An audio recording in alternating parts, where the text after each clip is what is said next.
Kekurangan yang pertama adalah hal yang sangat mengecewakan buat kalian yang pecinta mobil, khususnya di bagian estetikanya.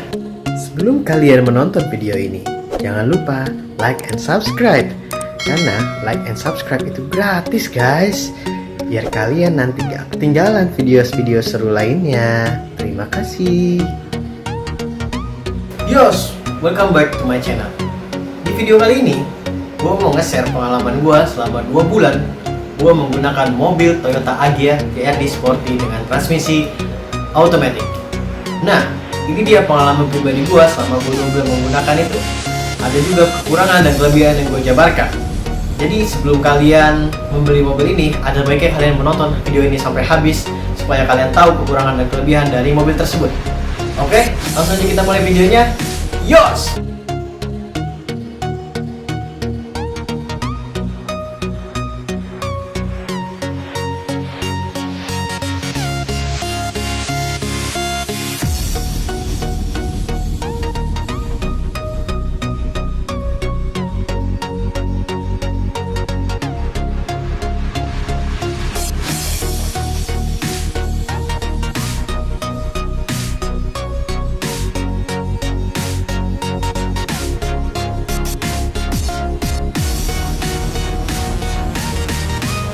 Oke guys, kelebihan dulu ya, kita bahas ya, baru nanti kita bahas kekurangannya.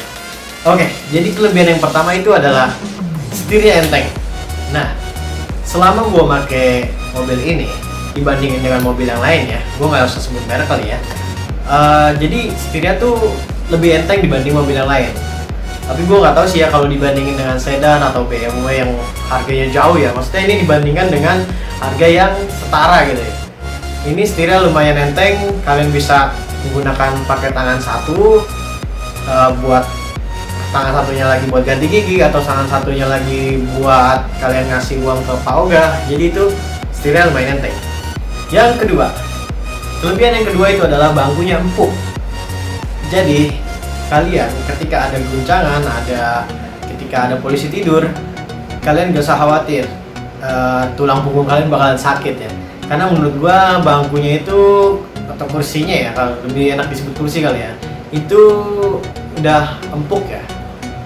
Seperti yang udah gua praktekkan, gua pencet-pencet ini sangat empuk. Yang ketiga ini adalah kelebihannya adalah mesinnya tidak berisik.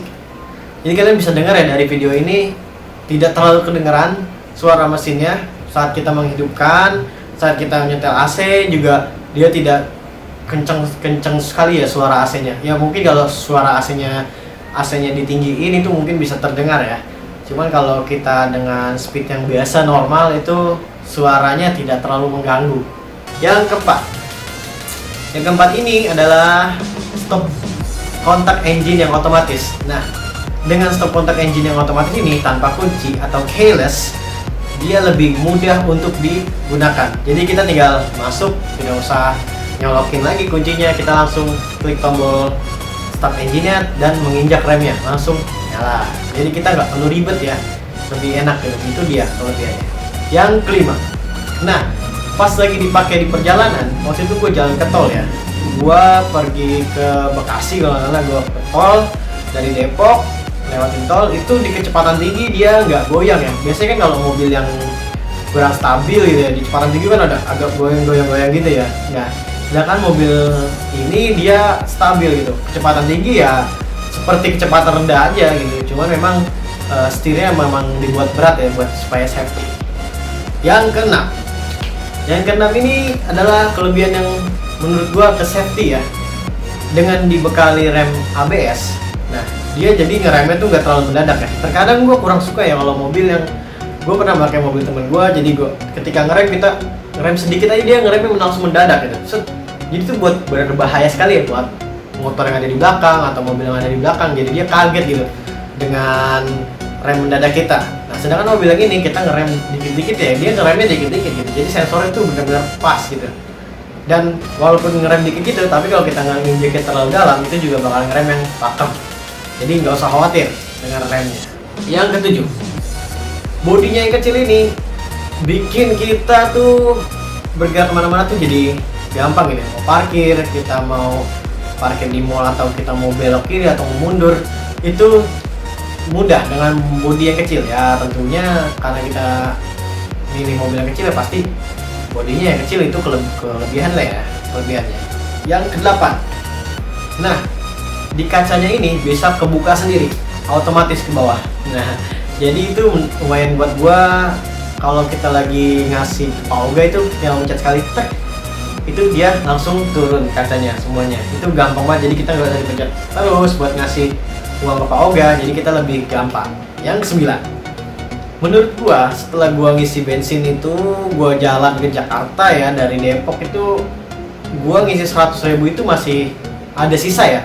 Jadi bensinnya tuh irit ya menurut gua. Dia tuh kalau nggak salah 12 liter per kilo kalau nggak salah ya. Itu dia menurut gua lumayan irit. Yang 10, ini adalah fitur safety-nya dari mobil ini ya. Jadi ketika kecepatan 20 km, pintu mobil ini kalau saat kita lupa ya menutup pintu ya, dia akan otomatis kekunci sendiri, dan itu central lock. Jadi semuanya kekunci otomatis oleh mobil tersebut ketika kecepatan 20 km. Dan ini bagus banget ya untuk safety-nya dengan harga sekian ya. Yang ke-11, ini berbicara dengan safety-nya lagi. Jadi ketika kita mau nutup pintunya atau kunci otomatis ya, dan garasi kita kebuka atau kap depan kita kebuka, tempat pom bensin kita terbuka, itu tangki bensin ya, bukan pom bensin ya, tangki bensin itu kebuka, itu dia tidak akan bisa mengunci pakai kunci kontrolnya. Jadi itu kita tahu nih kalau misalnya ada pintu yang kebuka atau bagasi yang kebuka. Nah itu dia beberapa kelebihan dari mobil ini. Sekarang kita lanjut ke kekurangannya. Kekurangan yang pertama adalah hal yang sangat mengecewakan buat kalian yang pecinta mobil, khususnya di bagian estetikanya. Jadi warna cat yang kalian lihat ini di layar itu sangat belang ya. Kalau kalian lihat langsung itu sangat belang ya. Warna kuning yang bagian bagasi ini, dia ada yang warna kuningnya gelap, ada yang masih kehijau-hijauan, ada yang terang banget. Jadi nggak rata gitu ngecatnya. Entah itu karena ini LCGC, mobil LCGC jadi dikurangin gitu ya warna catnya. Dan kalian juga bisa lihat ya di mata kucingnya ini, kalian catnya tidak rata. Dan ini sempat gue komplain ya ke dealernya, dan mereka ngasih solusi untuk dicat ulang tapi yang bagian mata kucingnya aja. Kenapa? Karena setelah dibandingin sama mobil kuning yang lainnya, ternyata catnya sama, semuanya sama, dan itu warnanya semuanya belang gitu. Kan berarti memang dari pabriknya seperti itu ya. Jadi buat kalian yang nanti kalau mau beli warna kuning ya, kalian siap-siap aja warnanya seperti itu. Gue nggak tahu sih kalau misalkan warna merah belang juga seperti itu atau enggak ya. Cuman ini adalah hal yang paling parah menurut gua. Parah banget. Walaupun LCGC tapi harga 170 juta ya, hampir 170 juta. Kalau kita kredit malah mungkin lebih mahal ya. Kebetulan gua belinya cash jadi dapat diskon ya. Itu sangat parah ya untuk harga segitu dengan cat kualitas yang belang-belang menurut gua. Jadi ini suatu kritik dan saran membangun untuk Toyota ya. Lebih diperhatikan lagi ya untuk proses pengecatannya, karena itu sangat mengganggu sekali ya estetikanya kalau orang yang fokus. Yang kedua kekurangannya adalah bantingannya yang berasa. Nah mungkin karena nih mobil LCGC jadi shockbreakernya tidak terlalu banyak kali ya. Saya juga kurang paham di dunia teknisinya itu seperti apa, maksudnya engineeringnya di dalam itu seperti apa ya. Cuman kalau saya saya make di polisi tidur itu kurang enak ya, bantingannya agak deg gitu. Jadi gimana ya, kurang halus gitu bantingannya. Yang ketiga yang lumayan menurut gua agak buruk juga ya, ini tarikannya agak lambat. Jadi ketika kita mau menyusul orang ya, menyusul mobil yang ada di depan kita, nah kita membutuhkan gas gitu ya, kita ngegas nih, mungkin hanya untuk matic kali ya, saya nggak tahu sih kalau yang gigi seperti apa. Cuman ketika kita ngegas itu dia pergantian giginya agak lama, jadi butuh waktu gitu buat dia nyusul. Jadi nggak langsung ngeng, tapi dia butuh ngeng baru ngeng gitu. Dan itu lumayan berbahaya menurut gua. Kalau misalnya kita lagi kayak gini, kita berpacu dengan waktu, dengan ada mobil lagi di depan sana yang mengarah ke sini, itu bahaya banget itu. Jadi kita harus pas banget lah momennya kalau kita mau nyodok. Nah, itu dia kekurangan yang menurut gua lumayan berbahaya ya. Yang keempat adalah nggak ada armrestnya.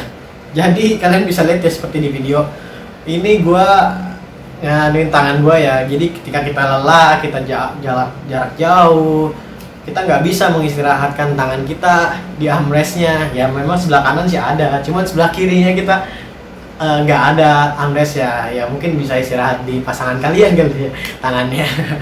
Oh, yang kelima, seperti yang kalian lihat video ini, tidak ada footrestnya juga. Jadi kaki kalian itu yang sebelah kirinya bakalan pegel ya, karena nggak digunakan sama sekali. Walaupun kalian tidak menggunakannya, tapi itu menurut gua kalau perjalanan jauh itu agak pegel juga ya, karena nggak ngapa-ngapain. Tapi kaki kita tetap lurus. Yang keenam, yaitu tidak ada kamera mundur.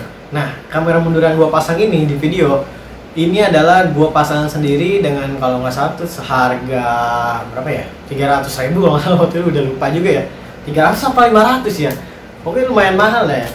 Tapi ini kamera yang lumayan jernih. Jadi buat kalian yang biasanya menggunakan mobil ada kamera mundur ya gue saranin beli tambahan lah ya. Kalau beli mobil ini beli tambahan kamera mundurnya. Yang ketujuh, kekurangannya itu adalah bangkunya nggak ada pelapis. Nah, jadi ketika kalian air tumpah atau bahan-bahan yang berbahaya kalian bawa, mungkin alkohol, karena kan lagi corona ya, jadi sanitizer, itu bangkunya nggak ada pelapisnya. Nah, jadi ini bangkunya udah gue lapisin lagi ya, supaya tidak ada tumpahan yang tidak bisa dibersihkan ya. Jadi bahannya itu bukan bahan yang bisa dibersihkan. Yang kedelapan, nah sejak datang ke sini itu remnya udah berkarat. Kalian bisa lihat di video itu masih ada karatannya ya. Cuman dulu awal datang tuh parah banget karatannya. Mungkin karena terlalu lama disimpan di dealer, kehujanan jadi berkarat ya, karena nggak dipakai juga. Dan kata orangnya gue udah komplain juga, ternyata itu ya biarin aja selama dia tidak bunyi katanya. Awal-awal sih bunyi tapi nggak terlalu parah ya bunyi. Di jalan tuh nggak bunyi ya, cuman pas lagi ngerem dikit pas lagi baru keluar pagi-pagi itu biasanya bunyi. Yang kesembilan, ini kebalikannya dari yang kita kelebihan tadi, yaitu kaca bisa ngebuka sendiri, tapi nggak bisa nutup lagi. Nah, ketika kita udah ngasih uang ke Pak Oga, itu kacanya harus dipencet manual, jadi harus naik up sendiri ya, seperti lihat di video. Jadi dia nggak bisa naik otomatis. Yang ke-10, setirnya nggak ada pelapisnya guys. Jadi kalau tangan kalian biasanya berminyak, nah itu kalian bakalan berminyak banget nanti ya di setirnya ya, nggak ada, karena nggak ada bahan pelapisnya di situ, bentukannya keras gitu lah. Nah di sini di video ini udah gue lapisin supaya lebih estetika juga ya, dengan warna hitam putih, jadi lebih enak juga digenggamnya. Yang ke-11, kamera mundur, bukan kamera mundur ya, kamera kaca mundur ya. Kaca mundur itu tidak ada day and night ya. Jadi kalau misalnya malam-malam ada lampu dari belakang itu silau men. Jadi tidak ada day and night-nya. 12, di tanjatan itu kita agak ngeden ya. Seperti yang tadi gue bilang, kalau kita nyusul mobil tuh agak ngeden. Jadi pergantian giginya tuh agak lambat ya.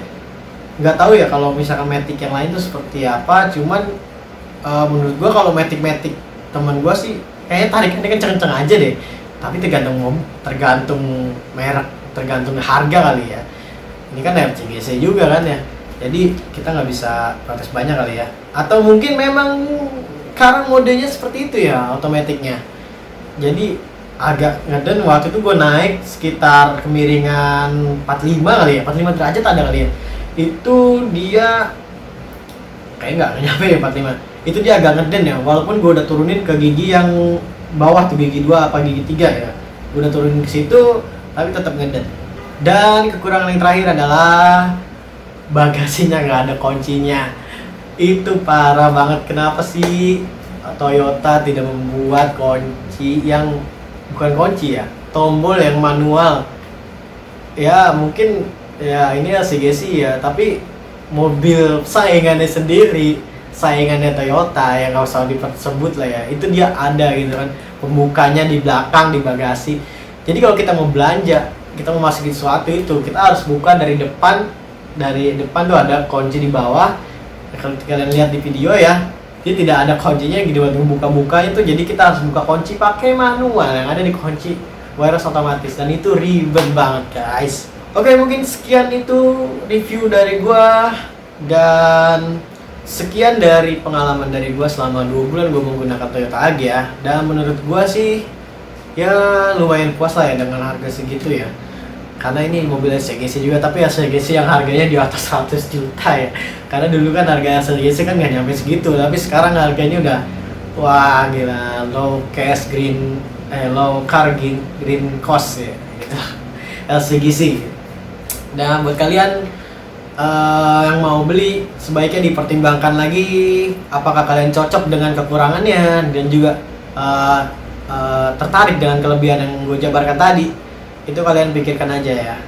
Oke, sekian dari gue. Terima kasih telah menonton video ini. Jangan lupa like and subscribe dan bagikan ke teman-teman kalian kalau kalian suka dengan video saya. Dan jangan lupa ya nyalakan loncengnya supaya kalian tidak tertinggal dengan video-video menarik lainnya. Yuk!